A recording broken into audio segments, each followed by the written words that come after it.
So this day was great. We ended up going to Yorktown, and I thought it might kind of be a little boring, but it was awesome. So we got up a little bit earlier and we decided to go out to the battlefield first. So their visitor center and the battlefield are right next to each other. This picture was taken in front of the visitor center. And so we went inside and we got our Junior Ranger program for Yorktown. So you can check out Junior Ranger program for children, and it will tell you all about it from the NPS. So this is the ride along the river. So to drive there, it's all along the river, and I just took some shots. There was this huge ship out there, and I thought that it was part of like some sort of reenactment or something, but it wasn't. It was just sitting out there, and again, along the James River. So this was up at the So this here was up at the actual battlefield. We got to just go around the top a little bit and then through the museum type area, not too much, because we were headed over to here, which is the American Revolution Museum, and this was incredible. So the morning of, we were to meet some friends over here and listen to one of Mr. Olson's speeches, and it was really good. It was like a sermon. This is us listening to him like recreate history from a biblical standpoint, and it was just really amazing. I've never heard anyone speak that way, especially regarding history, and it just kind of came alive. And it was all Bible based, which is so important nowadays. To get that biblical worldview and a biblical worldview like on the history side. And that was just really encouraging to me. So this is just a little bit inside of the museum. We didn't have a lot of time to spend in the museum, but just a couple really cool, neat pics. I wanted to see outside, which you'll see in a couple minutes. So we were kind of hurrying through the museum because we were going to be dancing later. But look at the art and look at the incredible artifacts that they have throughout this museum. If you were in the area, I definitely would say to go to Yorktown. It is not, I thought it was going to be a bunch of army stuff, and it's totally more than a bunch of army stuff hanging out. There is definitely war related stuff, but there is so much more. I couldn't wait to get outside. So this is all like an encampment. So it was recreated from like a standpoint of like this is how the soldiers and stuff would have been camped. And it was really interesting to see like how different levels or of military would have been placed in different types of tents and that type of stuff, and all the different things that came along with that as far as cooking and the lack of stuff. And we just read the Winter of Red Snow, and it really kind of put it in perspective. I love this. It has how much each thing would cost in order to do the laundry for it or whatever, and I just love this. I told the kids maybe I should put this inside of the laundry room as well. I think many of you moms might be feeling the same way, like, okay, this much for, a pair of pants and this much for a shirt. So I had to take a picture of that because it was really cool. But imagine doing your laundry on a big kettle like that. Wow, that's just incredible. So then as we walked further along here was what I really got to see, and it just was amazing. So it's kind of like they recreate the whole like scene of how people would live, and there was like farmland, so there was like an open field there that you walk past, and then they recreated pretty much every single part of like what it would have been like. I love this chimney. So inside the house they had this chimney, and all I can remember is, I don't know if you've ever read Little House on the Prairie, but they talk about a chimney, and in one of the books it talks about him making a chimney similar to this, and the chimney catches fire, and you could definitely see how the chimney could catch fire. And I'm a good visual thinker, but I could not picture a chimney made out of wood and clay. And then I saw it there and I was like, that is so neat. So outside of that was this right here, which was interesting because the ashes were in the top of it, and then it kind of V's down and has a bucket underneath. I believe, I'm going to look this up further, I believe that this would have been how they rendered lye.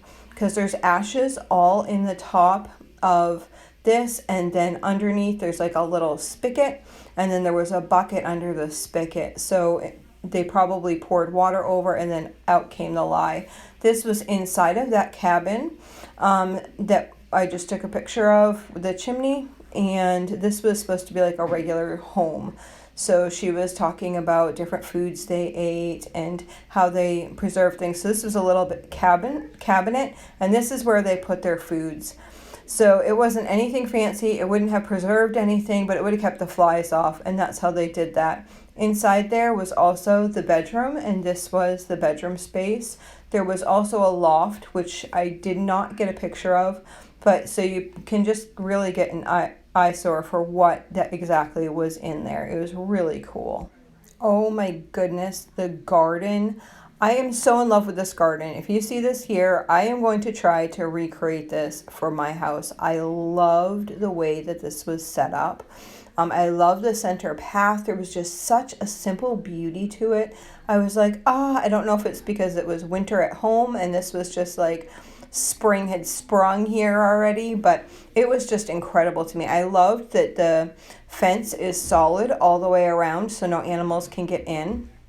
I also loved they had like the water buckets at the end, but then if you can see along the sides, all of the sides are all the herbs. So they had herbs and they had a few berries along the sides, and then inside was their main garden. I think that that was just like incredible. I don't know. I just loved it. See, you can see little signs up top with the name of the herbs or whatever all the way around. And they planted all those all the way around. The whole perimeter of it was herbs. And then there was a couple like raspberry bushes or whatever around the perimeter. And then inside was just all their regular crops. And here's a closer picture up. They didn't have, it's March, they didn't have too many crops going, but they just had them mounded up a little bit and simply put there. And you can see along the edge, they just had wood to make that edge path for those herbs over there. Yeah, I was really inspired by this. So I think I'm going to use some of the techniques in my own garden. And so she really liked the fencing that looked like this. It wouldn't be very chicken proof, but it was cute. So this is in front of one of the other gardens. And then this was in front of a big field that they would have planted a crop, which would have been like flax or something.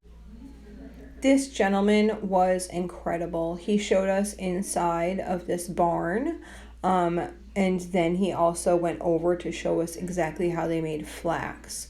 So inside the barn, they had the tobacco hanging up high. And so they used to dry all the tobacco in the barns like this. And they would keep a mattress over in the corner for somebody to sleep in so nobody would steal this cash crop of tobacco. They sent the tobacco over to England, and that was how they made money for the colonies and such. And that all worked out fine until things started to change and England stopped buying the tobacco from them. So then they needed to end up changing their crops to a different crop. And it was more of a self-sufficiency instead of trying to grow for England. They tried to be more independent at that point. My little daughter, she was so amazed at all this tobacco hanging up in the rafters.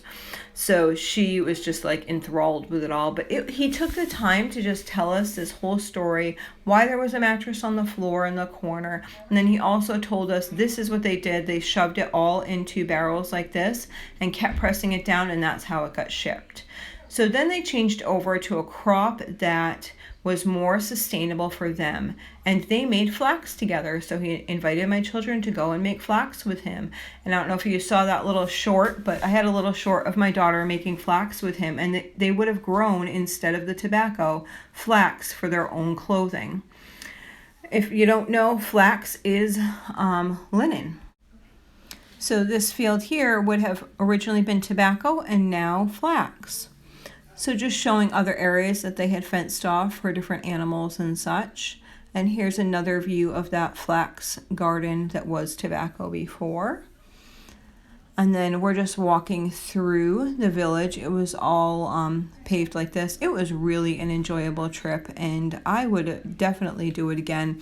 We only had from about 9 in the morning until 1 in the afternoon, so not very long. We really could have used some more time, but I was so happy with what we had, and I would definitely do it again. So if you're in town, I would stop by Yorktown or make a point to make it a trip.